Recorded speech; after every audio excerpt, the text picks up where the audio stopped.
கிதியோனின் ஜெபம். நியாயாதிபதிகளின் புஸ்தகம் 6வது அதிகாரத்தை எடுத்துக்கொள்ளுங்கள். நியாயாதிபதிகளின் புஸ்தகம் 6வது அதிகாரம். இந்த சம்பவத்தை சுருக்கமாக சொல்ல வேண்டுமானால், இஸ்ரவேல் புத்திரர் கர்த்தரின் பார்வைக்கு ரொம்ப பொல்லாப்பை செய்தார்கள். அப்பொழுது கர்த்தர் என்ன செய்கிறார் என்றால், அவர்களை 7 வருஷம் மீதியானியரின் கையில் ஒப்பு கொடுத்தார் என்று 6:1 சொல்லப்பட்டிருக்கிறது. அப்போ ஒரு காரியம் தெளிவாய் தெரியுது. சில நேரத்தில் தேவன் சத்துருவின் கையில் ஒப்பு கொடுக்கும் போது கூட நாள் குறித்து தான் ஒப்பு கொடுப்பார். எவ்வளோ நாள் தான் அவனால் துன்பப்படுத்த முடியும்? 7 வருஷம். ஆமென், ஹல்லேலூயா. கொஞ்ச காலம் பலவிதமான சோதனை என்று 1 பேதுரு 1:6 சொல்லப்பட்டிருக்கிறது. தேவன் சில சோதனையும் சில நெருக்கத்தையும் சில வேதனையும் தேவன் அனுமதிக்கும் போதே நாள் குறித்து விடுவார். இவ்வளவு காலம் தான்பா இந்த பிரச்சனை அப்படின்னு. ஆமென். ஆனாலும் தேவன் நாள் குறிக்கிற அதே போல எல்லையும் குறிப்பார். இம்மட்டும் வா, மிஞ்சி வராதே. அப்படி இல்லைன்னா நம்ம நாட்கள்லாம் என்னைக்கோ முடிஞ்சிருக்கும். நம்ம தீபம்லாம் என்றோ அணைந்திருக்கும். ஆமென். இந்த நேரத்தில் மீதியானியரின் கை இஸ்ரவேல் மேல் பலத்து கொண்டபடியினால் இஸ்ரவேல்லாம் ஓடி ஒளிகிறாங்க. இவங்க என்ன பண்ணுவாங்கன்னா, இஸ்ரவேல் விதைக்கும் போது அறுவடை நாட்களிலே இவர்கள் அந்த விளைச்சலை கெடுத்து, 4வது வசனத்தை வாசிங்க. அவர்களுக்கு எதிரே பாளையம் இறங்கி காசாவின் எல்லை மட்டும் நிலத்தின் விளைச்சலை கெடுத்து இஸ்ரவேலிலே ஆகாரத்தை ஆகிலும் ஆடு மாடுகள் கழுதைகளை ஆகிலும் வைக்காதே போவார்கள். 6வது வசனம். இப்படி மீதியானியராலே இஸ்ரவேலர் மிகவும் சிறுமைப்பட்டார்கள். அப்பொழுது இஸ்ரவேல் புத்திரர் கர்த்தரை நோக்கி முறையிட்டார்கள். இஸ்ரவேல் புத்திரர் கர்த்தரை நோக்கி முறையிட்டார்கள். இஸ்ரவேல் புத்திரர் மீதியானியர் நிமித்தம் கர்த்தரை நோக்கி முறையிட்ட போது கர்த்தர் ஒரு தீர்க்கதரிசியை அனுப்பினார் என்று சொல்லப்பட்டிருக்கிறது. இப்படி நடந்து கொண்டிருக்கும் போதுதான் கிதியோன் என்பவன் என்ன செய்கிறான் என்றால், ஆமென், கிதியோன் என்பவன் மீதியானியர் கைக்கு தானியத்தை தப்புவிக்கும்படிக்கு ஆலைக்கு சமீபமாய் போரடித்து கொண்டிருக்கிறான். ஆலையில் போரடிக்கவில்லை, ஆலைக்கு. ஏன்னா கொஞ்சம் தள்ளி நின்று நம்ம செய்கிறது யாருக்கும் தெரியக்கூடாது. தெரிஞ்சிட்டுனா வந்து வாங்கிட்டு போயிடுவாங்க. சில காரியங்கள் வெளிப்படையாய் செய்வோம், தெரிந்தாலும் பரவாயில்லை என்று. சில காரியங்கள் வெளியே தெரியக்கூடாது. காரணம் என்ன? காரணம் ஒன்று தான், பயந்துட்டு இருந்தான். கிதியோனுடைய சுபாவம் பயந்த சுபாவம். ஆமென். அதனால தான் வீட்டில் இருக்கிற பாகாலின் விக்கிரகத்தை எல்லாம் உடைச்சு போட சொன்னது அவன் அதை பகலில் செய்யாமல் ராத்திரி செஞ்சான். ஏன்னா பயந்துட்டு இருந்தான். இந்த நேரத்தில் தான் கர்த்தர் வந்து, கர்த்தருடைய தூதனானவர் வந்து அங்கே உட்காந்து கிதியோன்ட்ட பேச ஆரம்பிக்கிறார். 12வது வசனம். கர்த்தருடைய தூதனானவர் அவனுக்கு தரிசனமாகி, பராக்கிரமசாலியே கர்த்தர் உன்னோடே இருக்கிறார், கர்த்தர் உன்னோடே இருக்கிறார் என்றார். இதுவரை கிதியோன் ஜெபித்ததாக சொல்லவில்லை. கிதியோனுக்குள்ளே ஆதங்கம், கேள்விகள் எல்லாத்தையும் உள்ள அடக்கி வச்சுட்டு அவன் வேலையை செஞ்சுட்டே இருக்கிறான். வெளியிருந்து பார்க்குறவங்களுக்கு நாம் ஒரு வேலை செய்யும் போது நாம் ஒரு வேலை செய்வது தெரியும், ஆனால் நாம் என்ன மனநிலைமையிலிருந்து அதை செய்து கொண்டிருக்கிறோம் என்று யாருக்குமே தெரியாது. ஒருத்தங்க தனியாக ஒரு வேலை செஞ்சுட்டு இருக்கும்போது சும்மா போய் அவங்க கிட்ட பேச்சு கொடுத்து பார்த்தா அவங்க இருதயத்தெல்லாம் கொட்ட ஆரம்பிச்சிருவாங்க. ஏன்னா இருதயம் அப்படி வேதனையிலும் கேள்விகளிலும் நிறைந்திருக்கிறது. செஞ்சுட்டே இருக்கிறான். உள்ளம் புலம்பிக் கொண்டிருக்கிறது. உள்ளத்தில் அநேக கேள்விகள் எழும்பிக் கொண்டிருக்கிறது. யார்கிட்ட போய் கேட்க, எப்படி கேட்கிறதற்கு? இந்த நேரத்தில் தான் அவனை பார்த்து கர்த்தருடைய வார்த்தை வருகிறது, கர்த்தர் உன்னோடு இருக்கிறார் என்று. நம்மை பார்த்து ஒரு வார்த்தை வந்தால் நாம் ஆமேன் என்போம். முதல் முறையாக வார்த்தை வாழ்க்கையில் வந்து, வாழ்க்கையில் ஒரு மாற்றமும் இல்லை, எந்த மாற்றமும் இல்லை. மீதியானியர் கைதான் பலத்து கொண்டே போகுது, சத்துருவின் கைதான் பலத்து கொண்டே போகிறது. இப்படிப்பட்ட சூழ்நிலையில் மீண்டும் அந்த வார்த்தை வரும்போது நாம் ஆமேன் சொல்ல மாட்டோம். நாம் பல கேள்விகள் தான் எழுப்புவோம். நாம் வார்த்தைக்கு ஆமேனும் சொல்லி இருக்கிறோம், அதே வார்த்தைக்கு இன்னொரு நாட்களில் நம்ம கேள்விகளும் எழுப்பி இருக்கிறோம். இப்படிப்பட்ட நிலையில் இருக்கிறவர்களோடு தான் கர்த்தர் இந்த நாளிலே பேச போகிறார்.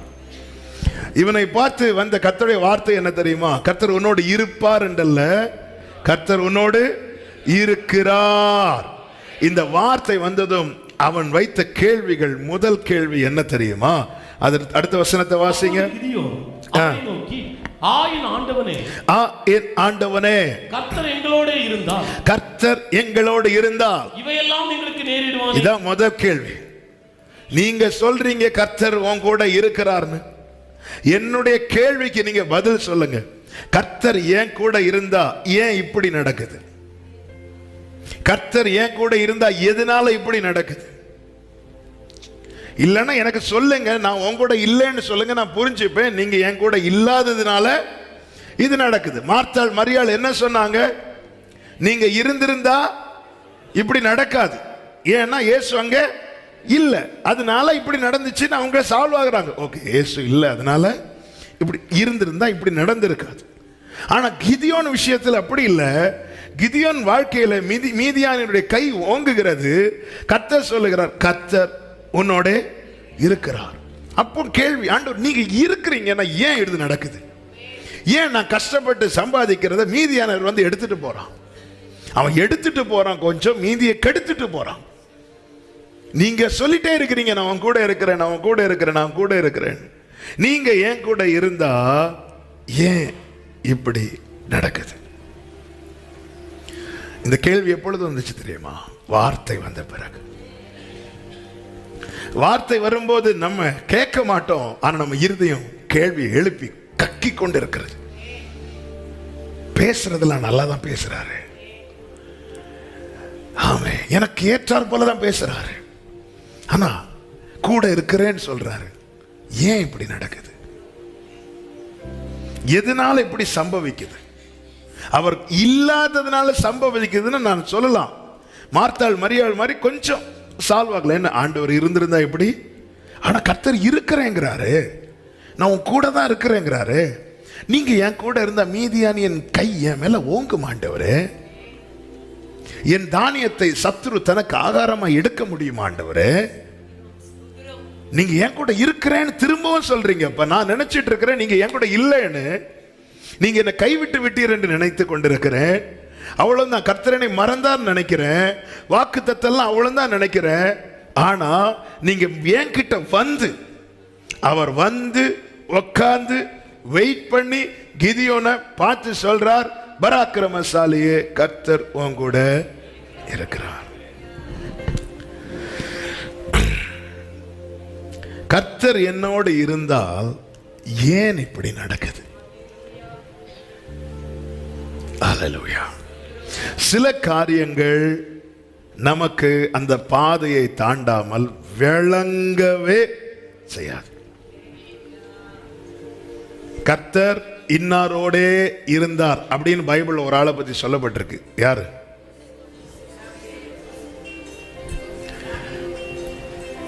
கரெக்டா சொன்னீங்க. தாவீதோடும் இருந்தார். ஆனா அதுக்கு முன்னாடி சீனியர் யோசேப். எங்கெல்லாம் சொல்லப்பட்டிருக்கிறது? எங்கெல்லாம் சொல்லப்பட்டிருக்கு? சிறைச்சாலையில் இருந்த போது கர்த்தர் யோசேப்போடே இருந்த, குழியில் தூக்கி போடப்படும் போதும் கர்த்தர் யோசேப்போடே இருக்கிறார். பொய்யான குற்றச்சாட்டு அவன் மேல வைக்கும் போதும் கர்த்தர் யோசேப்போடே இருக்கிறார். ஆமே. இப்படி இருக்க நமக்குள்ள எழும்புகிற கேள்வி எதுவா இருக்கும்னா, நீங்க இருந்து எனக்கு ஏன் இது நடக்குது? நீங்க இருக்கிறீங்க, ஆனா போர்த்திபாரின் மனைவி பிளான் பண்ணிட்டா இவன் மேல பொய்யான குற்றச்சாட்டு வச்சு இவனை ஜெயில தள்ளணும். ஆண்டவர் அந்த பிளான் நடந்துட்டே. ஆண்டவர்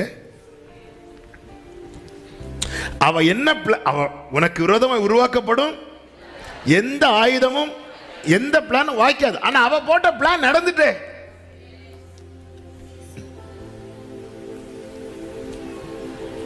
விழணும்னு சத்துரு பார்த்துட்டு இருக்கிறான், விழுந்துட்டேனே. ஆமென். நான் கொஞ்சம் பிராக்டிக்கலா பேசிட்டு இருக்கிறேன். நமக்குள்ளே எழும்புகிற கேள்விகள்,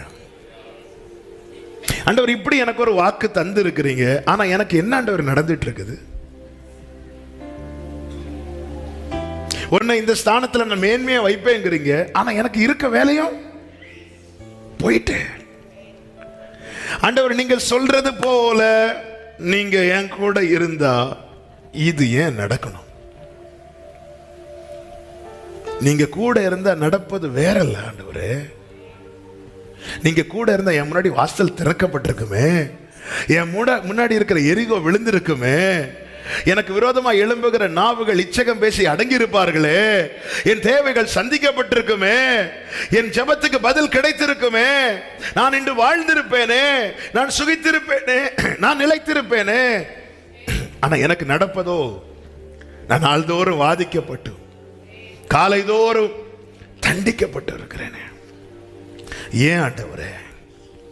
இப்போ கேள்வி என்ன கேள்வினா, உண்மையிலே கர்த்தர் கூட இருக்கிறாரா? எப்பொழுதெல்லாம் இந்த கேள்வி வருதோ அப்பொழுதெல்லாம் கர்த்தர் சொல்லுகிற வார்த்தை, நான் கூட இருக்கிறேன். கர்த்தர் நம்மோடு இருக்கிறதை எப்படி அறிந்து கொள்ளலாம் என்பதை நான் அடுத்து கொஞ்ச நேரத்தில் சொல்றேன். ஆனா ஒரு தேவ பிள்ளை நல்லா புரிஞ்சுக்கணும், தேவன் எதற்காக இதை அனுமதித்தார் என்று பல நேரத்தில் நம்மால விளங்கி கொள்ள முடியாது. யோசேப்பின் விஷயத்துல அப்படி அனுமதிக்கவில்லை என்றால் அவனால் எகிப்தில் வந்திருக்க முடியாது. கிதியோன் விஷயத்துல இப்படி மீதியான இந்த இஸ்ரவேல் விஷயத்தில் இப்படி அனுமதிக்க காரணம் என்ன? இஸ்ரவேலருடைய பாவம். யோசேப் விஷயத்துல தேவன் அனுமதிக்க காரணம் என்ன? யோசேப்பு குறித்த தேவ திட்டம். தேவன் ரெண்டு விதங்களிலே அங்கே அனுமதிக்கிறதை நம்மால் பார்க்க முடிகிறது. ஒன்று, தம்முடைய திட்டத்தை நிறைவேற்ற சில காரியங்களை அனுமதிக்கிறார். இன்னொன்று, நாம் நம்முடைய பாவங்களை விட்டு திரும்பி கர்த்தரை நோக்கி முறையிட இந்த பாதைகளை தேவன் அனுமதிக்கிறார். அதனால தான் வேதம் சொல்லுகிறது, ஆவிக்குரியவன் எல்லாவற்றையும் நிதானிப்பான். என் வாழ்க்கையில ஒரு காரியம் எனக்கு மாறுதலாய் அடிக்கும் போது நான் முதல்ல எடுத்தது அது தேவ திட்டம் என்று நான் சொல்லக்கூடாது. நான் என்னை வைத்து பார்க்க வேண்டும். என்னை வைத்து பார்க்கணும். ஆண்டவரே, என்னில் என்ன, என்கிட்ட என்ன பாவம் இருக்கு ஆண்டவரே? தாவீது அப்படி பார்த்ததுனால தான் தேசத்துல பஞ்சம், கொள்ளை நோய் எழும்பினதும், ஆண்டவரே நான் தப்பு பண்ணேன்பா, நான் தப்பு பண்ண, என்ன பனிஷ் பண்ணுங்க, என் ஃபேமிலியை பனிஷ் பண்ணுங்க, ஜனங்க பாவம் ஆண்டவரேன்னு சொல்லிட்டு ஜெபம் பண்ண காரணம் என்ன? தன் பிள்ளைகளை அவன் உணர்ந்ததுனால. யோசேப்பின் விஷயத்தில் அவன் ரொம்ப தெளிவா இருக்கிறார். ஆனாலும் எல்லாமே மாறுதலா தான் நடக்குது. ரொம்ப கிளியரா இருக்கிறார். அப்பாக்கு கீழ்ப்படுகிறதுல, சகோதரர்களுக்கு நன்மை செய்கிறதுல, அந்த வேசித்தனத்துக்கு விலகி ஓடுறதுல, கூட இருக்கிறவங்களுக்கு நன்மை செய்யறதுல, உண்மையா நடக்கிறதுல, எல்லாத்திலையும் கிளியர். யோசேப்பு கிட்ட எந்த குறை யாருக்கு சொல்ல முடியும்? ஆனாலும் எல்லாம் மாறிதான். ஒரு பாவம் செய்த இஸ்ரவேலருக்கு எல்லாம் தலைகீழா நடக்கிறது போல கர்த்தருக்கு பிரியமா வாழ்கிறவன் வாழ்க்கையிலும் தலைகீழா நடக்குது. ஏன் இப்படி நடக்குது? ஆனா ரெண்டு இடத்துக்கு சொல்லப்பட்ட வார்த்தை, கர்த்தர் கூடவே இருக்கிறார். ஹல்லேலூயா. கர்த்தர் கூடவே இருக்கிறார். யோசேப்பின் வாழ்க்கையில அந்த குறித்த நாள் வந்தபோது தேவ திட்டம் நிறைவேறினது. இஸ்ரவேலர்கள் என்ன செய்தார்களாம்? தேவனை நோக்கி முறையிட்டார்கள். தேவன் ஒப்பு கொடுக்காமலும் தேவன் அனுமதிக்காமலும் நம்முடைய ஒரு முடி கூட கீழே விழாது. தேவன் ஒப்பு கொடுக்கிறது காரணம் ஒன்று சித்தம், இன்னொன்று சுத்தம். சொல்லுங்க, சித்தத்துக்காகவும் இப்படி நடக்குது, சுத்தத்துக்காகவும் இப்படி நடக்குது.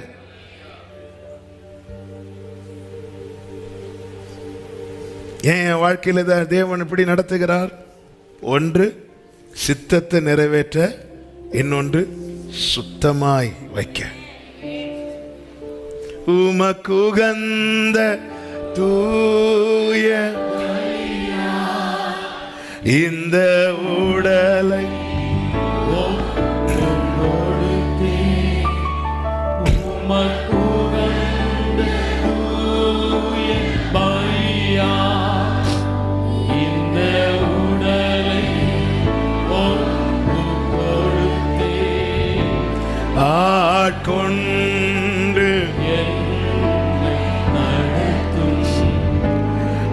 அபிஷேகம். நல்ல கவனிங்க. அவ இப்படி எல்லாமே மாறுதலா நடக்குது பாருங்க. ஆண்டவரை, ஏன் தானியத்தை, நான் விதைச்ச தானியத்தை நான் யாருக்கும் தெரியாம சேர்க்க வேண்டிய பரிதாபமான நிலைமை இருக்கு. அதாவது ஏன் எனக்கு பணத்தை நான் ஒழித்து ஏதோ நான் திருடிட்டு போறது மாதிரி இதை அப்படியே கைக்குள்ள வச்சு, சில பார்த்துருக்கீங்களா, அப்படி ஒரு மஞ்சள் பையில வச்சு அவங்க மொழியே காட்டி கொடுக்கும் கையில.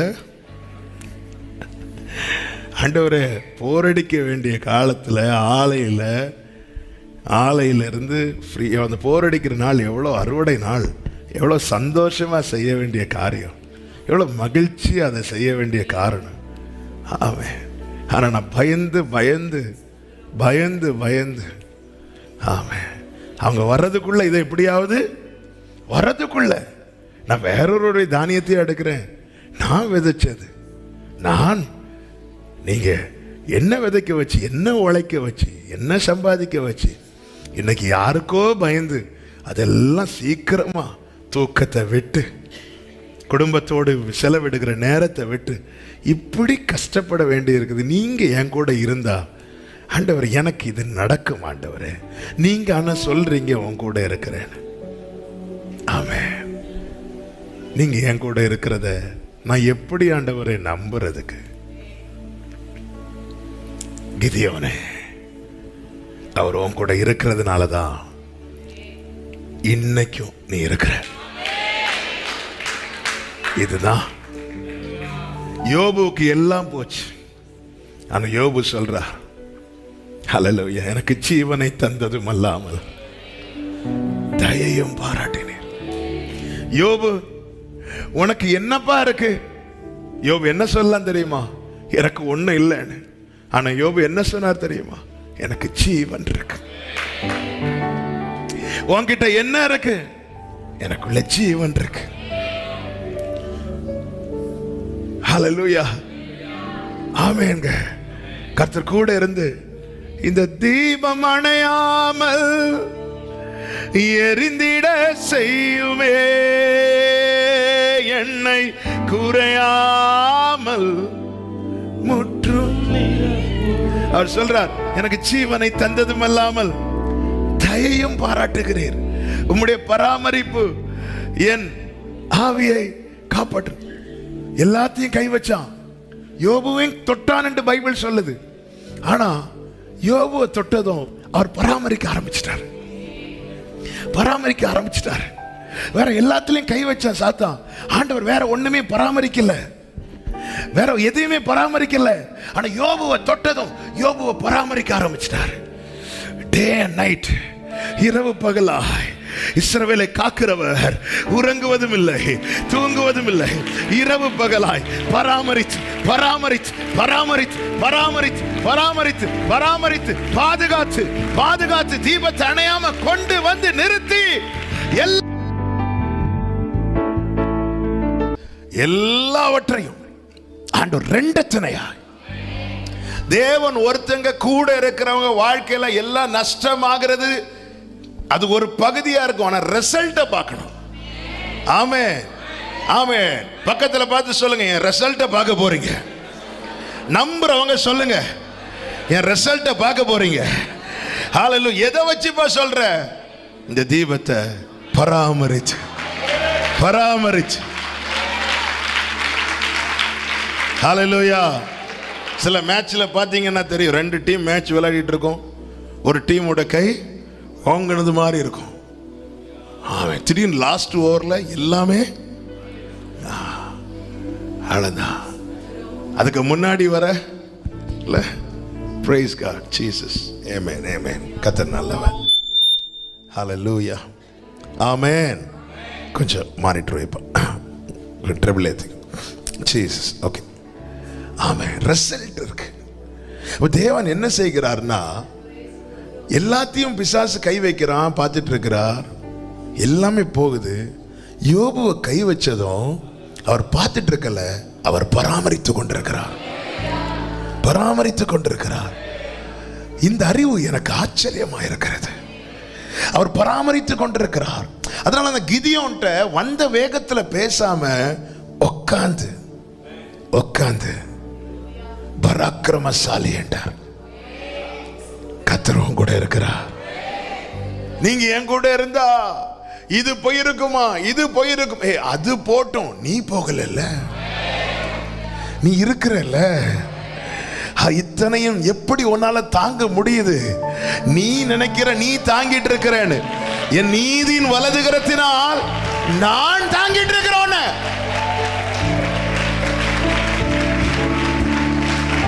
ஹல்லேலூயா. நாம நினைக்கிறோம் நாம எல்லாத்தையும் சுமந்துட்டு இருக்கிறோம். இல்லங்க, நம்மையும் சேர்த்து அவர் சுமக்கிறார். ஹல்லேலூயா.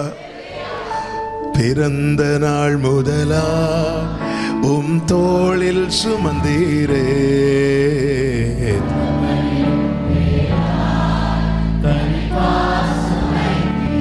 மெதுவான தென்றல்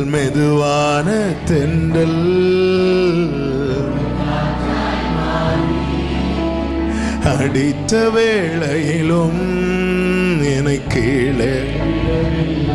நல்ல கவனமா கேளுங்க. ஆமே, கர்த்தர் என் கூட இருக்கிறாரா? கேள்வி வார்த்தைகள் வரும்போது, கேள்விகள் வந்ததும் ஆண்டவர் உடனே உன்கிட்ட போய் பேசினேன் பாருன்னு சொல்லல.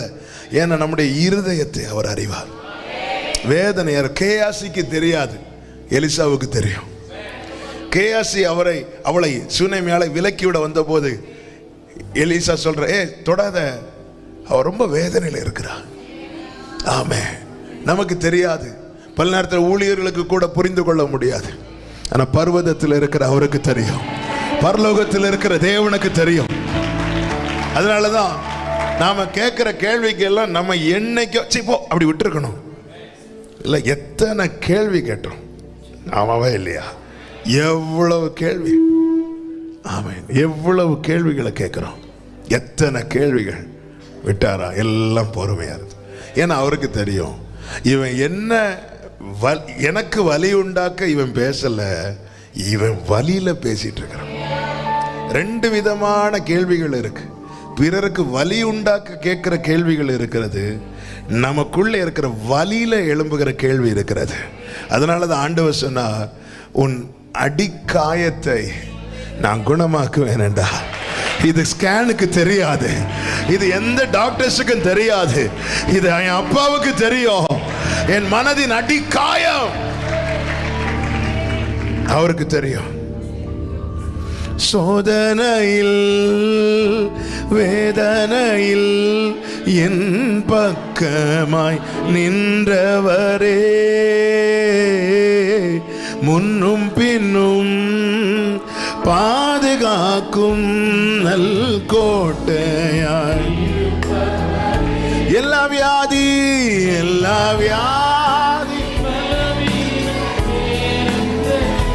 உன் பரிகாரி, எனக்குள் ஜீவன் தந்தவரே, நன்றியோடு ஆமே நன்மைகள் எல்லாம் நினைக்கின்றே, நல்லவரே. கேட்கிறான், ஆண்டவரே நீங்க இங்க இருந்திருந்தீங்கன்னா, நீங்க இருந்திருந்தா இப்படி ஏன் நடக்கணும்? ஆமே, நான் திரும்பியும் சொல்லுகிறேன், காரணங்கள் நமக்கு தெரியாது, ஆனா நம்ம நிதானிக்கணும். ஆமே, வேதனை உண்டாக்கும் வழி என்னிடத்தில் இருந்ததோ, வேதனை உண்டாக்கும் வழி என்னிடத்தில் இருந்ததோ இல்லைன்னா ஓகே, தேவன் தம்முடைய சித்தத்தை நிறைவேற்றுகிறார். வேதனை உண்டாக்கும் வழி என்னிடத்தில் இருக்குமானால் தேவன் என்னை சுத்தமாக்குகிறார். ஆமென்.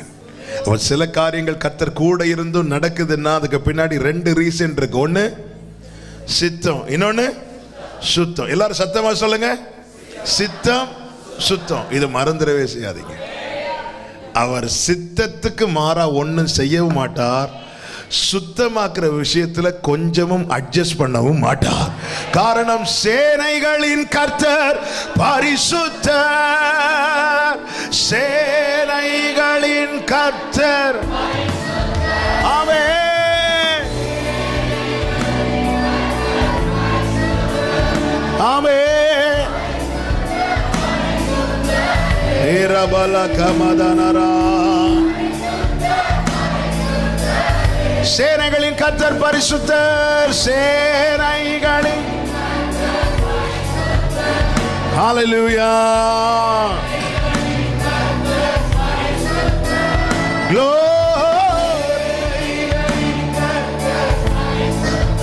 பரிசுத்தரே,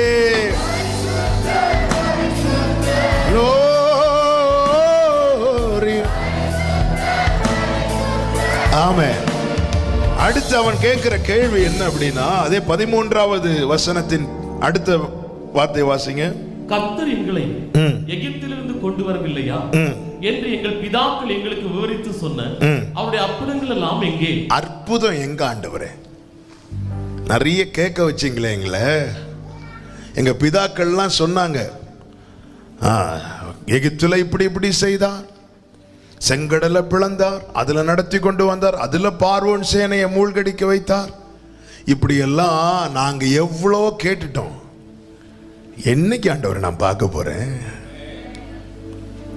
என்னைக்கு ஆண்டவரை நான் எங்க ஆண்டவரை அற்புதம்?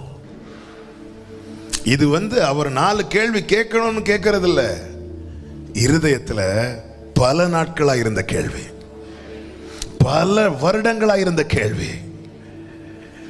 ஆமே, பல வருடம் சொன்ன 7 வருடங்களா இருந்த கேள்வி. 7 வருடமாய் தனக்குள் இருந்த கேள்வியை தன்னை நோக்கி வருகிற வார்த்தை வந்ததும் அவன் வைக்கிறான். ஹல்லேலூயா. எங்க ஆண்டவரே அற்புதம்? அற்புதம் எங்க? அற்புதங்கள் இன்னும் நடக்கல, நடக்குது, ஆனா நாம் பார்க்கல. இதான் கிதியோனுடைய வேதனை. சாட்சிகள் எல்லாம் கேட்கிறோம், எல்லாரும் சாட்சி கேட்கிறோம், ஆனா என்னை பற்றி அல்லது எனக்கு நீங்க செஞ்சீங்கன்னு இன்னும் நான் சாட்சி சொல்லலையே ஆண்டவரே. நிறைய கேட்க வைக்கிறீங்க, அன்னையிலிருந்து இன்னைக்கு வரைக்கும் சாட்சி கேட்க வைக்கிறீங்க. எனக்கு அற்புதம் எங்க ஆண்டவரே? நீங்க என் கூட இருந்திருந்த அற்புதம் நடந்திருக்குல்ல ஆண்டவரே? இதுதான் கேள்வி. இப்படி கேட்டுவிட்டு கிதியோன் சொல்றாரு, அடுத்த வசனம், அதே வார்த்தையை வாசிங்க. இப்பொழுது கர்த்தர் எங்களை கைவிட்டுட்டீங்களே ஆண்டவரேங்கிறார். நீங்க என் கூட இருந்து இப்படி நடந்திருக்குமா? நீங்க செய்வேன்னு சொன்ன அற்புதம் எங்க? அப்ப இது ரெண்டும் இப்படி நடக்க கிதியோன் நினைச்சிட்டாரு, என்னை கைவிட்டுட்டீங்கல்ல. 4 பேர் பார்த்து சிரிக்கிறதுக்கும் மீதியானியருக்கு நான் பயந்து கொண்டு இருப்பதற்குமாய் என்னை நீங்க கைவிட்டு விட்டீர்களே ஆண்டவரே. ஹல்லேலூயா. எங்களை கைவிட்டுட்டீங்க. நான் நினைச்சேன் உங்க கையில தான் இருக்கிறேன்னு, ஆனா கைவிட்டுட்டீங்க. ஆமென். நல்லா புரிஞ்சுக்கோங்க. நமக்கு பல நேரத்தில் நாம இப்படிதான் சொல்லுவோம், அவர் கையில தான் இருக்கிறோம், ஆனா என்ன சொல்லிட்டு இருக்கிறோம்? கைவிட்டுட்டீங்க, கைவிட்டுட்டீங்க. அவர் பார்வையில தான் இருக்கிறோம், ஆனா என்ன சொல்றோம்? என்ன நீங்க பார்க்கல. அவர் நினைவுல தான் இருக்கிறோம், ஆனா என்ன சொல்றோம்? என்ன நீங்க மறந்துட்டீங்க. ஏன்னா நாம இருக்கிற சிச்சுவேஷன் இன்னும் அற்புதத்தை பார்க்கல. மீதியானியருடைய கை இப்போ ஓங்கி இருக்கிறது. ஆமென். கடந்த நாள் இதை தியானித்த போது கர்த்தர் என்னிடத்தில் ஒரு கேள்வி எழுப்பினார். நான் மட்டும் உன்னை கைவிட்டிருந்தா, நீ சொன்னது போல நான் கைவிட்டிருந்தா இங்க என்னெல்லாம் நடக்கிறது? ஒன்று, கிதியோன் வந்து கேட்கல, கிதியோனிடத்தில் வந்து பேசுகிறார். நான் மட்டும் உன்னை கைவிட்டிருந்தா நான் உன்கிட்ட பேசி இருக்கவே மாட்டேன். இன்னைக்கும் நான் உன்கிட்ட பேசிட்டு இருக்க காரணம் என்ன தெரியுமா? நீ என் கையில இருக்கிற, என் பிடியில இருக்கிற. நான் மட்டும் நீ சொன்ன, நான் கைவிட்டேன் கைவிட்டேன் கைவிட்டேன். நான் மட்டும் உன்னை கைவிட்டு இருந்தா,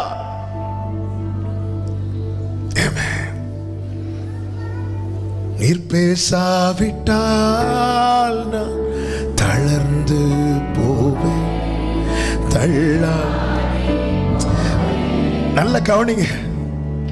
அவர் பாதத்தில் விழுந்து போதனை அடைகிறவங்க எல்லாம் அவருடைய கையில் இருக்கிறாங்களா? கிதியோனே, நீ வந்து என்கிட்ட பேசல, நீ நினைச்சிட்டு நான் கைவிட்ட. அற்புதம் நடக்கல, எல்லாமே எதிராக நடக்கிறதுனால நீ என்கிட்ட பேசினதை நிறுத்திட்ட. பைபிளை திறக்க மாட்டேங்கிற, ஜெபிக்கிறத மறந்துட்ட. ஆனா நீ இருக்கிற இடத்துல வந்து உட்கார்ந்திருந்து என் வார்த்தைய அன்னைக்கு சர்ச்சில் இருந்து கேட்டுட்டு இருந்த, இன்னைக்கு உன்னுடைய சூழ்நிலை நிமித்தம் எங்கேயோ இருக்கிற, ஆனாலும் உன் காதுல வந்து விழும்படிக்கு நான் உன்கிட்ட பேச காரணம் என்ன தெரியுமா? இன்னும் நீ என் பிடியில தான் இருக்கிற. கிதியோனே, அவர் மட்டும் கைவிட்டிருந்தா, அவர் மட்டும் கைவிட்டிருந்தா, ஹல்லேலூயா, அவர் மட்டும் கைவிட்டிருந்தா. ஆனால் எங்களை கைவிட்டுட்டீங்களே ஆண்டவரே. அவர் மட்டும் வந்து பேசுறாருங்க, வந்து பேசுறார். நான் கண்ணீர் சிந்தும் போது என் கண்ணே என்று நான் பயந்து,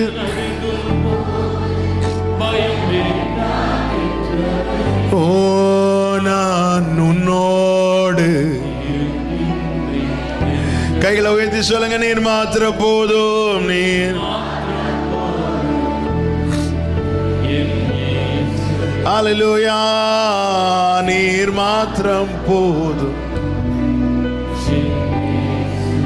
அவர் மட்டும் கைவிட்டு இருந்தா நம்ம கூட பேசி இருக்கவே மாட்டார். அவர் மட்டும் கைவிட்டு இருந்தார். இங்கே ஆண்டவர் கிதியோனிடத்தில் என்ன சொல்லுகிறார்? 14வது வசனம். அப்பொழுது கர்த்தர் அவனை நோக்கி பார்த்து, உனக்கு இருக்கிற இந்த பலம், உனக்கு இருக்கிற இந்த பலம். இப்ப கிதியோன்ட்ட என்ன இருக்கு? கொஞ்சம் பலன் இருக்குல்ல. அவர் மட்டும் கைவிட்டு இருந்தா இந்த இப்போ இருக்குல்ல, இது கூட இருக்காது. இப்போ ஏதோ இருக்குல்ல. கிதியோன், நீ என்ன சொல்ற? என்ன நீ கைவிட்டேன்? உனக்கு இருக்கிற இந்த பலம். கிதியோனே, நான் மட்டும் உன்னை கைவிட்டு இருந்தா இப்போ உன்கிட்ட கொஞ்சம் இருக்குல்ல, அது கூட இருக்காது. அது கூட இல்லைன்னா உன்னால கோதுமையை கூட சேர்க்க முடியாது. ஆனா உன்னை குறித்த என்னுடைய திட்டம் என்ன தெரியுமா? இஸ்ரவேலை ரட்சிப்பது. இப்போ நீ செஞ்சிட்டு இருக்க தெரியுமா? அது உன் வேலை, நீ செய்யற. ஆனா நான் உன்னை கொண்டு செய்ய போறது என்ன தெரியுமா? பெரிய திட்டம். ஆனா ஒன்ன புரிஞ்சுக்கோ, நீ சொல்லிட்டு இருக்கிற நான் உன்னை கைவிட்டேன். நான் உன்னை கைவிட்டு இருந்த, நீ இஸ்ரவேலை என்ன ரட்சிக்கிறதுக்கு கோதுமையை கூட ஆமே உனக்கு சேர்க்கிறதுக்கு பலன் இருந்திருக்காது. இன்னைக்கு ஏதோ நீ பயந்து செய்யறியோ, வேற வழி இல்லாம செய்யறியோ, கோதுமைய நீ போரடித்து கொண்டிருக்கிறிய, அந்த பலன் எங்க இருந்து வந்துச்சு? என் கையில நீ இருக்கிறதுனால. Come on church, கர்த்தர் என்னை கைவிடலன்னு சொல்றவங்க, ரேமா ஹஞ்சாரா காபாலா ராதானா, என் அப்பா என்ன கைவிடல, கைவிட்டு இருந்தா இப்ப இருக்கிற இந்த கொஞ்சமும் இல்லாம போயிருந்திருக்கும். இப்பொழுது இருக்கிற இந்த கொஞ்சம், ஏதோ வண்டி ஓடுது இல்ல, அந்த வண்டியில 100 கிலோமீட்டர் ஸ்பீட்ல போகுது, என் வண்டி 20ல போகுது இல்ல, வண்டி ஸ்டார்ட் ஆகுது இல்ல, இன்ஜின் ஆன்ல தானே இருக்குது. கைவிட்டு இருந்தா இந்த கொஞ்சமோ உனக்கு இல்லாம போயிருந்திருக்கும். ஜீசஸ், ஹல்லேலூயா. கைவிடல எப்ராஹிமே, உன்னை எப்படி கைவிடுவேன்? இஸ்ரவேலே, உன்னை, ஓ எப்ராஹிமே, ஆமென்.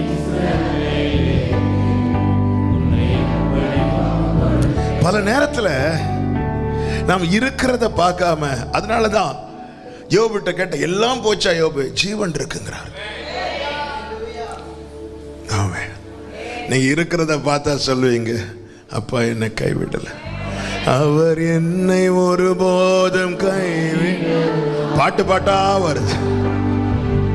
ஹல்லேலூயா. இந்த நிலையிலும் என்னை, கைகளை உயர்த்தி சொல்லுவீங்களா? உலகமே எதிர்த்தாலும், உலகமே என்னை விட்டு கொடுக்க மாட்டார். தாய் என்னை மறந்திட மாட்டார். உலகமே எதிர்த்தாலும், தாய் தந்தை மறந்தாலும், அவர் என்னை ஒருபோதும் அவர் என்னை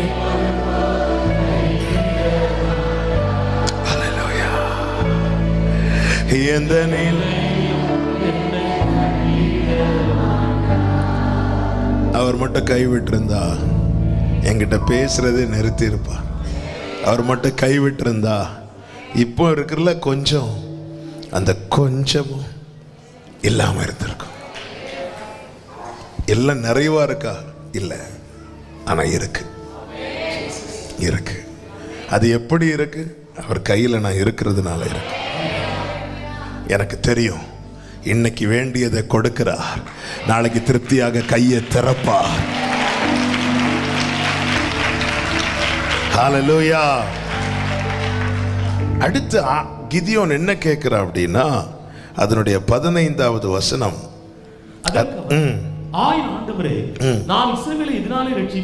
இப்போ இந்த கேள்வி ரொம்ப முக்கியம்.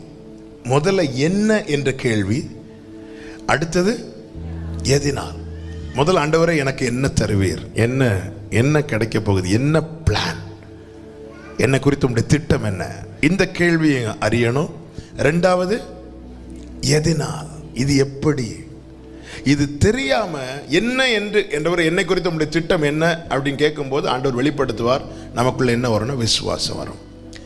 அது எப்படி சாத்தியமாகும், இது எப்படி, இது எதினால் என்பதை நாம் அறியும் போது அதை குறித்து கர்த்தர் வெளிப்படுத்துவார். அதனால் நமக்கு தைரியம் உண்டாகும். விசுவாசம் எல்லாருக்கும் இருக்கும், தைரியம் எல்லாருக்கும் இருக்காது. 12 சீஷர்களுக்கு விசுவாசம் இருந்துச்சு, ஆனா ஒருவனுக்கு மட்டும்தான் தைரியம் இருந்துச்சு. அவன் தான் கடல்ல இறங்கினான். மற்ற எல்லாரும் இயேசுவை அவிசுவாசித்தார்களா? இல்ல, எல்லாருக்குள்ளும் ஃபெய்த் இருக்கு, ஆனா தைரியம். அப்ப என்ன மரியாள் கேட்கிறாங்க, இது எப்படிப்பட்ட வாழ்த்துதலோ, எதுக்கு பிளஸ் பண்ற, ஏதோ என்கிட்ட சொல்ல போறார், என்னை குறித்து உங்களுடைய திட்டம் என்ன என்ன என்பதை கேட்டு அறிகிறார். நீ கர்ப்பவதியாகி ஒரு குமாரனை பெறுவாய். ஓகே, அடுத்து என்ன கேட்கிறாங்க, இது எப்படி ஆகும். ஏன்னா நமக்கு தெரியாது, நம்ம எல்லாம் குருடரை அவர்கள் அறியாத வழியிலே அவர்களை நடத்தி, நமக்கு என்னங்க தெரியும், நமக்கு நாம போட பிளானே தெரியாது.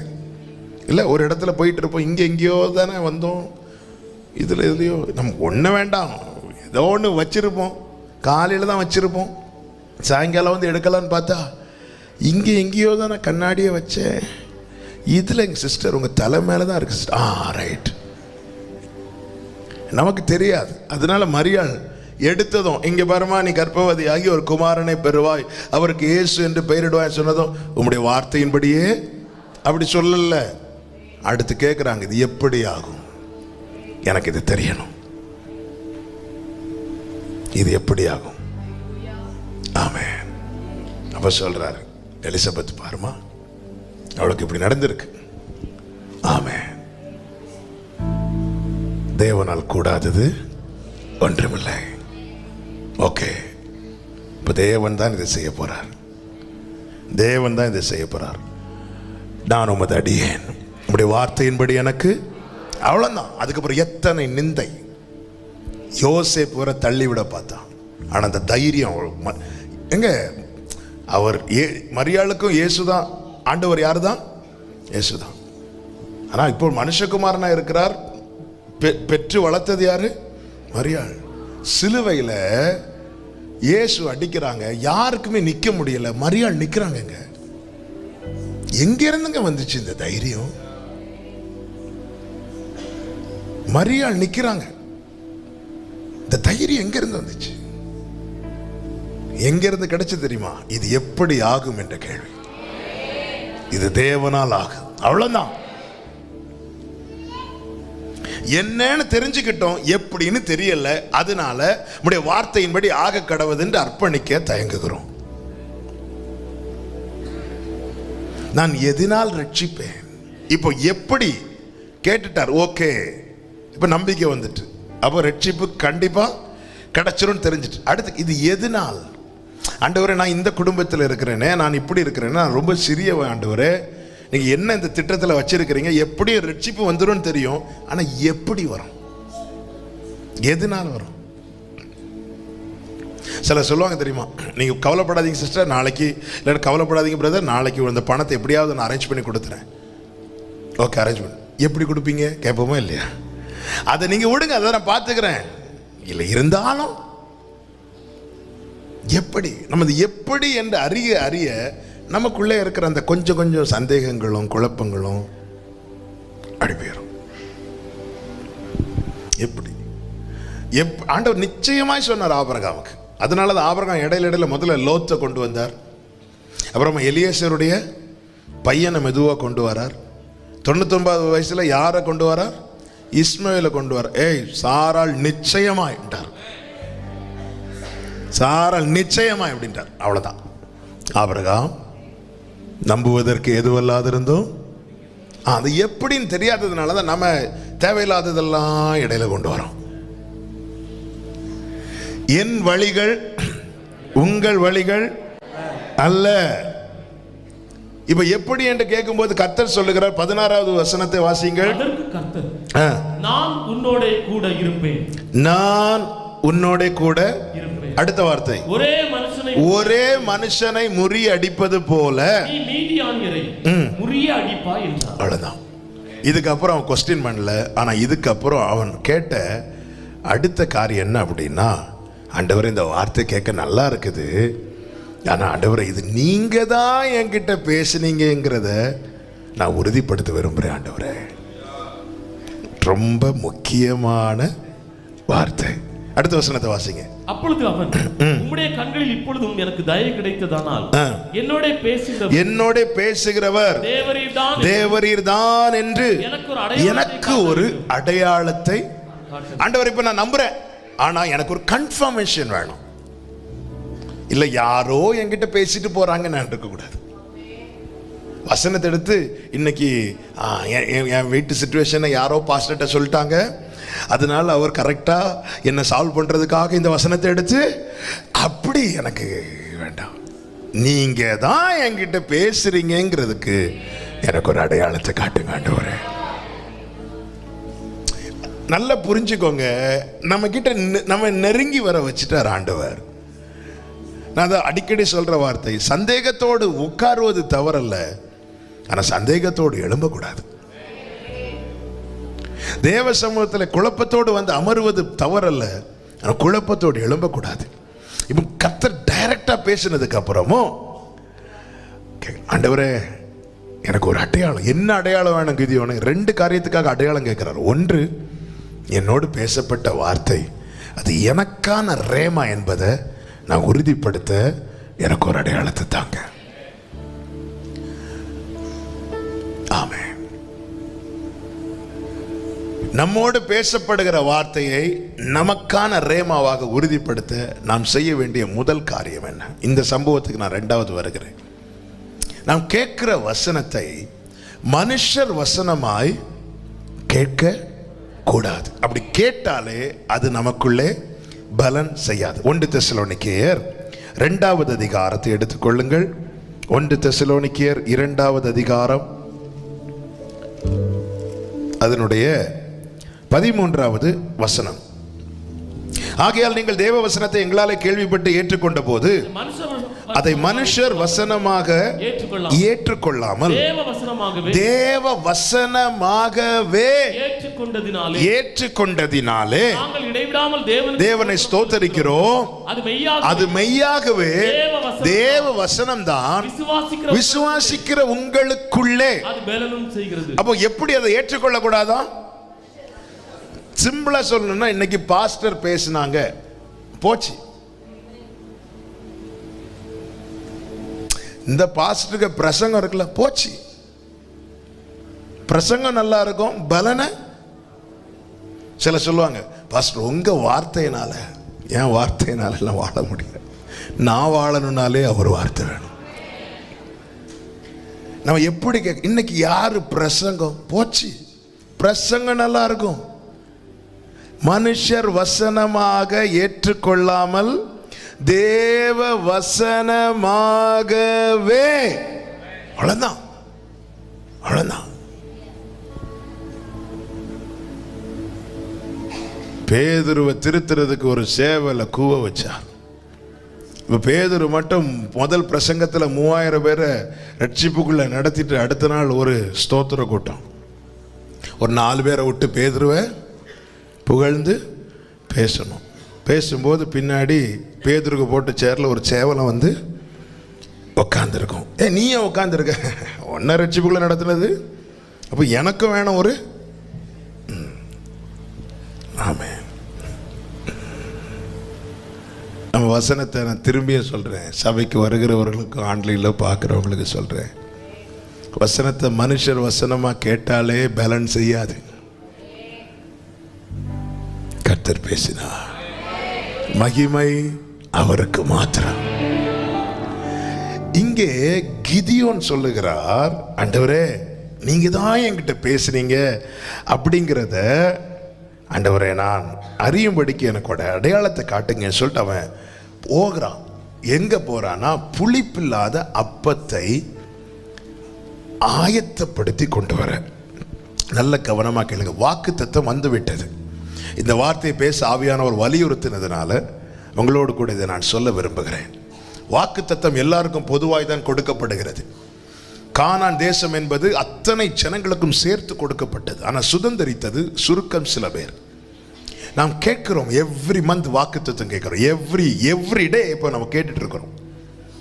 கொடுக்கப்படுகிறது பொதுவாய், ஆனால் சுதந்திரிக்கிறது யார் வாழ்க்கையில் அந்த வாக்குத்தத்தம் ஆமேன் என்று இருக்கிறது ரொம்ப முக்கியம். என் வாழ்க்கையில் அந்த வாக்குத்தத்தம் ஆமேன் என்று இருந்தால் மாத்திரமே அது பலிக்கும். என் வாழ்க்கையில் அந்த வாக்குத்தத்தம் ஆமேன் என்று இருக்க வேண்டுமானால் நான் தேவனுக்கு முன்பாக எதை வைக்க வேண்டும்? 19வது வசனத்தை வாசிங்க. கிதியோன் உள்ளே போய் ஒரு வெள்ளாட்டு குட்டியையும் ஒரு மரக்கால் மாவிலே புளிப்பில்லாத அப்பங்களை ஆயத்தப்படுத்தின அப்பங்களை கொண்டு வந்தான் என்றல்ல, அவன் போய் என்ன செய்கிறான்? ஆயத்தப்படுத்தி கொண்டு வருகிறான். நல்ல கவனமாக கேளுங்க, வார்த்தையை கேட்கிறான், வசனத்தை கேட்கிறான். கர்த்தர் தம்முடைய வாக்குத்தத்தத்தையும் தம்முடைய திட்டத்தையும் வெளிப்படுத்துகிறார். வெளிப்படுத்தின பிறகு கிதியோன் என்ன செய்கிறான்? போய் ஆயத்தப்படுத்தினதை கொண்டு வரல. ஆயத்தப்படுத்தி கொண்டு வந்தானா ஏற்கனவே என்ன இல்லை? ஆயத்தம் இல்லை. இவன் என்ன செய்கிறான்? போய் ஆயத்தப்படுத்தி கொண்டு வருகிறான். இவன் ஆயத்தப்படுத்தி கொண்டு வரும் வரைக்கும் கர்த்தர் காத்திருக்கிறார், கர்த்தர் வெயிட் பண்றார். இவன் ஆயத்தப்படுத்தி கொண்டு வந்ததை கர்த்தர் கோலின் நுனியினாலே தொட அதை தேவன் அங்கீகரிக்கிறார். அப்பொழுது அவன் பார்க்கிறான், ஓ நான் கர்த்தருடைய தூதனை கண்டேன் என்று சொல்லி அவன் கதறுகிறான். அப்படி என்றால் அதன் பிறகுதான் அவன் வாழ்க்கையில வாக்குத்தத்தமே பலிக்கிறது.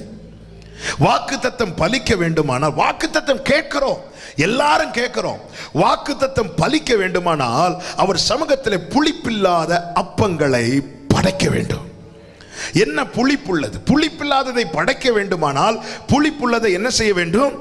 அகற்ற வேண்டும், அகற்ற வேண்டும். நான் ஏற்கனவே சொன்னதை மீண்டும் சொல்லுகிறேன். அவர் ஒரு காரியத்துக்குள்ளே நம்மை விடும்போது, ஒரு காரியத்தை அனுமதிக்கும் போது அவருடைய மைண்ட்ல 2 காரியம் இருக்கிறது. ஒன்று சித்தம், இன்னொன்று சுத்தம். சித்தத்தை தெரியப்படுத்தி விட்டார். இனி சுத்தமுள்ள பலியை அவர் சமூகத்தில் வைக்கணும், சுத்தமுள்ள போஜனத்தை அவர் சமூகத்தில் வைக்கணும். இவன் போய் என்ன செய்கிறான்? புளிப்பில்லாத அப்பங்களை கொண்டு ஆயத்தப்படுத்தி கொண்டு வருகிறான் என்றால், நான் ஆவிக்குரிய கண்ணோட்டத்தோடு சொல்லுகிறேன், அவன் புளிப்புள்ளதை அப்புறப்படுத்துகிறான். 1 கொரிந்தியர் 5வது அதிகாரம், 1 கொரிந்தியர் 5வது அதிகாரம், அதனுடைய 6 முதல் வாசிக்க கேட்கலாம். நீங்கள் மேன்மை பாராட்டுறது நல்லதில்ல, கொஞ்சம் புளித்தமா, கொஞ்சம் புளித்தமா பிசைந்த மா முழுவதையும் உன்கிட்ட எவ்வளவுதான் நற்கிரியை இருந்தாலும் ஒரு துர்க்கிரியை, ஒரு துர்க்கணம் இருந்தால் போதும், அது அத்தனையும் கெட்டு போக பண்ணுமாம். அடுத்த வார்த்தை, ஆகையால் நீங்கள் புளிப்பில்லாதவர்களாய் இருக்கிறபடியே புதிதாய் பிசைந்த மாவாய் இருக்கும்படிக்கு பழைய புளித்த மாவை புறம்பே கழித்து போடுங்கள். அதை அப்புறப்படுத்துங்க. ஏன்னா வாக்குத்தத்தம் வாசல்ல நின்று வெயிட் பண்ணிட்டு இருக்குது. அது உனக்கு ஆமேன் என்று பலிக்க வேண்டுமானால் பழைய புளித்த மாவை புறம்பே தள்ளணுமா, அப்புறப்படுத்தணுமா. எது பழைய புளித்த மாவு? அடுத்த வசனத்தை வாசிங்க. பழைய புளித்த மாவோட அல்ல, துர்க்குணம் பொல்லாப்பு என்னும் புளித்த மாவோடும் அல்ல. துர்க்குணம் பொல்லாப்பு என்னும் புளித்த மாவோடு அல்ல, துப்புரவு உண்மை என்னும் புளிப்பில்லாத அப்பத்தோட பண்டிகை ஆசரிக்க கடவோம். கைகளை உயர்த்தி ஆமென் சொல்லுங்க. என்ன கொடுத்தாலும் ஏற்றுக்கொள்வார் என்று மட்டும் யாரும் நினைக்காதீங்க. அதான் அடிக்கடி சொல்லுவேன். பிறனை வஞ்சித்து பிறனுடைய கண்ணீரை கீழே விழ வைத்து அவனிடத்திலிருந்து 1 லட்சம் ரூபாய் பணத்தை வாங்கி அதில் 10,000 ரூபாய் கொண்டு சர்ச்சில் தசமபாகம் கொடுத்தா பரலோகம் அங்கீகரிக்கும் மட்டும் தப்பா நினைக்காதீங்க. ஆண்டவர் கேட்கிறார், உன் பலிகளின் திரள் எனக்கு என்னத்துக்குன்னு கேட்கிறார். பூமியும் அது நிறைவும். வாக்கு தத்தம் இருக்குங்க, சொல்லிட்டாருங்க. இனி ஆமென் என்று பலிக்கணும். அதுக்கு கிதியோனே நீ செய்ய வேண்டியது ஒன்று இருக்கு. he is waiting. அவன் சொல்ல, நான் போயிட்டு வரேன். ஆண்டவர் சொல்ல, நான் வெயிட் பண்றேன். வெயிட் பண்றார் ஆண்டவர். நீ பலி செலுத்த வரும்போது உன் பேரில் சகோதரனுக்கு ஏதாவது குறை இருந்துச்சுன்னா நீ பலி மிருகத்தை நீ அங்கேயே வச்சுட்டு போயிட்டு வாங்குறார். அதன் அர்த்தம் என்ன? எனக்கு அவசரம் இல்லை, நீ போய் ஒப்புரவாகிட்டு வா, நான் உனக்காக வெயிட் பண்றேன். பாஸ்டர்ஸ் வெயிட் பண்ண மாட்டாங்க, யாரும் வெயிட் பண்ண மாட்டாங்க. நான் வெயிட் பண்றேன் ஆண்டவர் சொல்றார். கிதியோன் சொல்ற, ஆண்டவரே நான் ஆயத்தம் பண்ணி வைத்திருக்கிறேன்னு சொல்லல, கொஞ்சம் வெயிட் பண்ணுங்க, நான் வந்துடுறேன். அவன் போய் என்ன செய்கிறான் தெரியுமா? புளித்த மாவை புறம்பே தள்ளுகிறான். துர்க்குணம் பொல்லாப்பை புறம்பே தள்ளுகிறான். புளிப்பில்லாத அப்பங்களை கொண்டு வந்து அப்பா சமூகத்தில் வைக்கிறான். கர்த்தர் அதை தொடுறார். இதன் பிறகுதான் அவன் வாழ்க்கையிலே வாக்குத்தத்தம் பலிக்கிறது. இந்த நாளில் பல கேள்விகளும் தேவ சமூகத்தில் வந்திருக்கிறோம். கர்த்தர் பேசி கொண்டிருக்கிறார். வாக்குத்தத்தம் வாசல் வரை வந்துவிட்டது. இனி என் பிள்ளைங்க வாழ்க்கையில் அது பலிக்க வேண்டி இருக்கிறது. என் குடும்பத்தில் அது பலிக்க வேண்டி இருக்கிறது. அது எனக்கு ஆமென் என்று பலிக்க வேண்டி இருக்கிறது. கர்த்தர் சொல்லுகிற வார்த்தை என்ன தெரியுமா? புளிப்பில்லாத அப்பமாய் இருக்கிற புதிதாய் பிசைந்த மாவாய் நீங்க இருக்கணும். அவர் உங்களை அங்கீகரிக்கணும். கர்த்தர் என்னை அங்கீகரிக்காமல், நான் படைக்கிறவைகளை அங்கீகரிக்காமல் எனக்கான வாக்குத்தத்தத்தை என்னால் எப்படி சுதந்திரிக்க முடியும்? ஆமென். 1 கொரிந்தியர் 10 அதுதானே சொல்லப்பட்டிருக்கிறது. எல்லாரும் ஞான போஜனத்தை புசித்தார்கள், எல்லாரும் அந்த கன்மலையின் தண்ணீரை குடித்தார்கள். ஆனாலும் எல்லாரிடத்திலும் அவர் பிரியமாய் இருக்கவில்லை. ஏன்?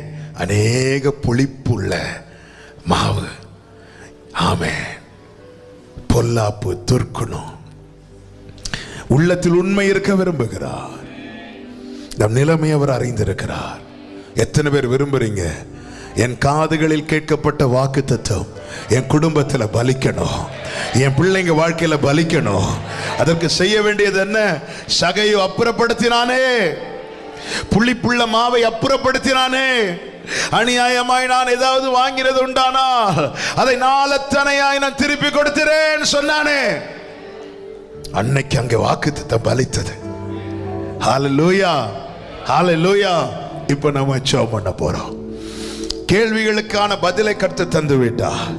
இப்பொழுது கர்த்தர் காத்திருக்கிறார், காத்திருக்கிறார். எதற்காக காத்திருக்கிறார் தெரியுமா?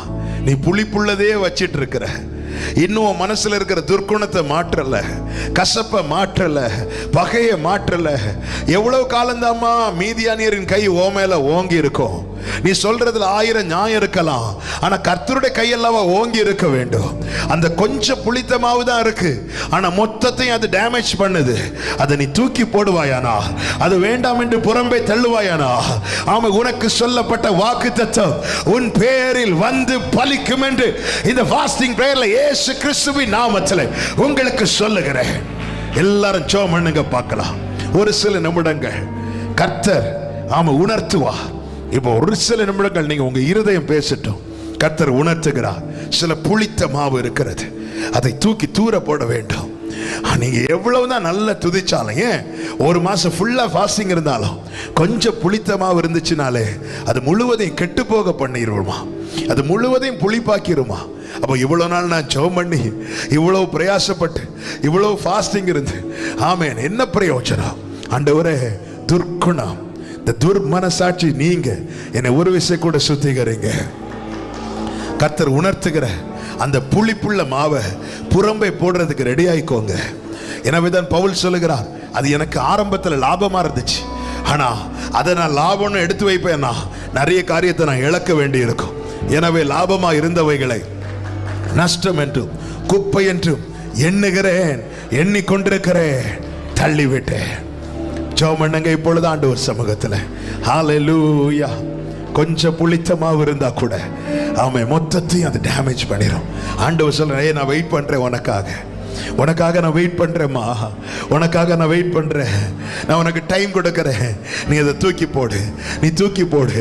நான் உனக்கு சொன்னதெல்லாம் உனக்கு ஞாபகம் இருக்குல்ல, நான் உன்னை கொண்டு செய்ய போகிற காரியெல்லாம் உனக்கு ஞாபகம் இருக்குல்ல, உன் பிள்ளைகளை குறித்து சொன்ன காரியெல்லாம் ஞாபகம் இருக்குல்ல, ஆனா ஏன் இன்னும் பலிக்கல, ஏதோ கொஞ்சம் புளித்த மாவு இருக்கிறது, அது புறம்பை போட்டு விட்டாயானால் கிதியோனே, 7வது ஒரு அதிகாரம் இருக்கிறது.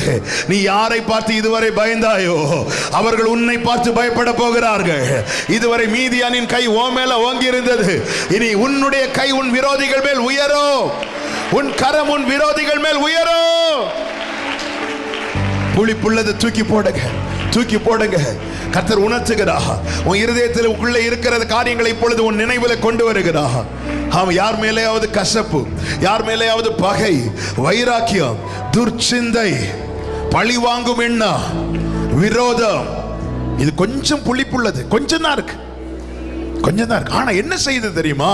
நீங்க ஃபாஸ்டிங் இருந்து ஜெபம் பண்ற அந்த புளிப்பில்லாத அப்பத்தையும் அது புளிப்பாக்குது.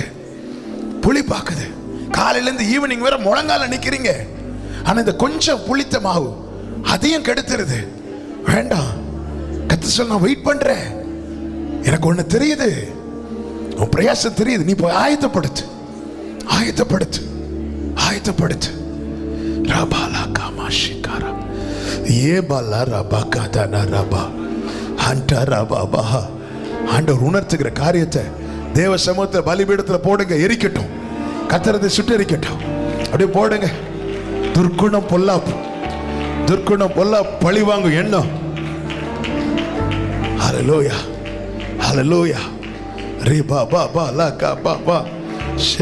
ஒருத்தங்களை கெடுத்து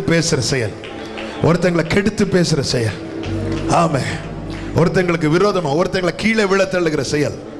இவனுக்கு எப்படியாவது இந்த வேலை கிடைச்சிடக்கூடாது, இவன் எப்படியும் இந்த வீடை கட்டிடக்கூடாது, இவன் எப்படியும் வாழ்ந்திருக்க கூடாது என்கிற அந்த துர்ச்சிந்தை வேண்டாம். வாக்குத்தத்தம் உன் வீட்டு வாசல்ல வந்து நின்று தட்டிட்டு இருக்குது. வாக்குத்தத்தம் உன்மேல் சொல்லப்பட்டிருக்கிறது. உன்மேல் கிதியோனே, அது உன் மேல வந்து பலிக்கணும்பா. அது பலிக்கணும்னா நீ புளிப்பில்லாத அப்பத்தை, உன் வாயிலிருந்து வருகிற ஸ்தோத்திரத்தில் புளிப்பு இருக்கக்கூடாது, துதியில புளிப்பு இருக்கக்கூடாது, ஜெபத்தில் புளிப்பு இருக்கக்கூடாது. அவர் ஏற்றுக்கொள்ளணும்னா அது புளிப்பில்லாததா இருக்கணும், அது புதிதாய் பிசைந்த மாவா இருக்கணும், பழையது அதுல இருக்கக்கூடாது. ஜீசஸ், கிருபை செய்வீராக. பலிபீடத்தில் அப்படி வைக்கலாமா? வேண்டாத பலம் ஆண்டவரே,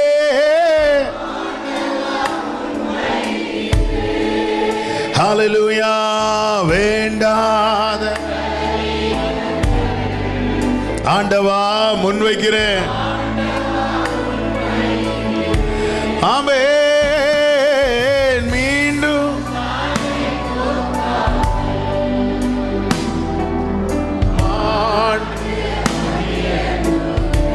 மீண்டும் தலை தூக்காமல்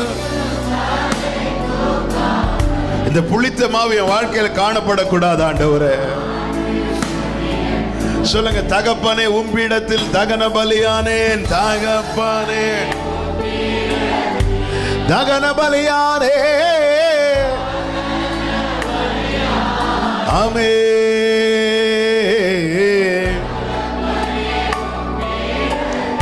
தகன பலியானேனப்பா, அக்கினி இறக்கிவிடோ.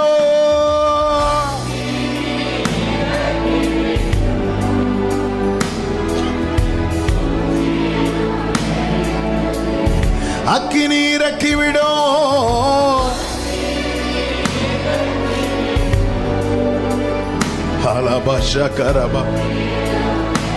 பிரியமானவர்களே, எல்லாரும் கண்களை மூடி இருக்கும் போது உங்களுக்கு தெரியும் உங்க லைஃப். நம்ம மேல விரோதியின் கை உயர்ந்து இருக்கிறதா அல்லது விரோதியின் மேல நம்ம கை உயர்ந்து இருக்கிறதா? கிதியோன் மேல மீதியானின் கை உயர்ந்திருந்தது. அவன் எப்பொழுது புளிப்பில்லாத அப்பத்தை கொண்டு வைத்தானோ, எப்பொழுது அது தேவனால் அங்கீகரிக்கப்பட்டதோ, அதன் பிறகு மீதியானியர் மேல கிதியோனின் கை ஓங்கி இருந்தது.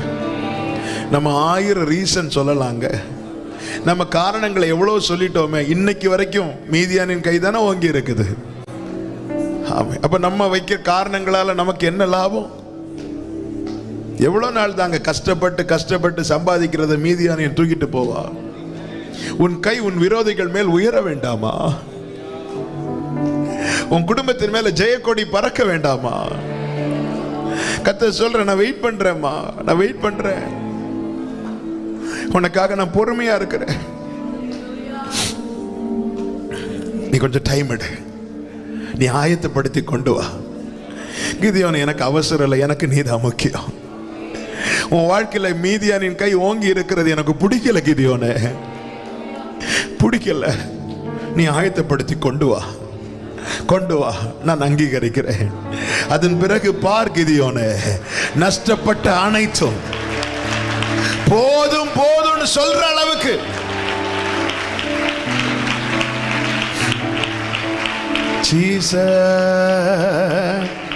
அப்படியே அப்பா சமூகத்துல ஒரு 2 நிமிஷம் மனம் திறந்து பேசுங்க. என்ன பேசணும் உங்களுக்கு தோணுதோ பேசுங்க. ஒரு 2 நிமிஷம் மனம் திறந்து, யாரையும் பார்க்காதீங்க. நீங்க பேசுறீங்க, அவர் கேட்கிறார், அவர் கேட்பார். மனம் திறந்து பேசுங்க. புளிப்புள்ளது, அப்புறம் ஆண்டவருக்கு புளிப்புள்ளது கொடுக்கலாமாங்க? ஜனங்கள் கசப்பு கலந்த காடியை கொடுத்தாங்களாம். அவர் ருசி பார்த்து அவருக்கு குடிக்க மனம் இல்லாம இருந்துச்சோம். என் ஸ்தோத்திரத்தையும் என் துதியும் என் ஜெபத்தையும் அவருக்கு ஏற்றுக்கொள்ளணும்னு ஆசை, ஆனா மனம் இல்லாம இருக்க காரணம் என்ன? அவருக்கு தாகத்துல ருசி பார்த்தாராம். மத்தேயு 28 சொல்லப்பட்டிருக்கிறது. கொடுக்கும் போதே வேண்டான்னு சொல்லல.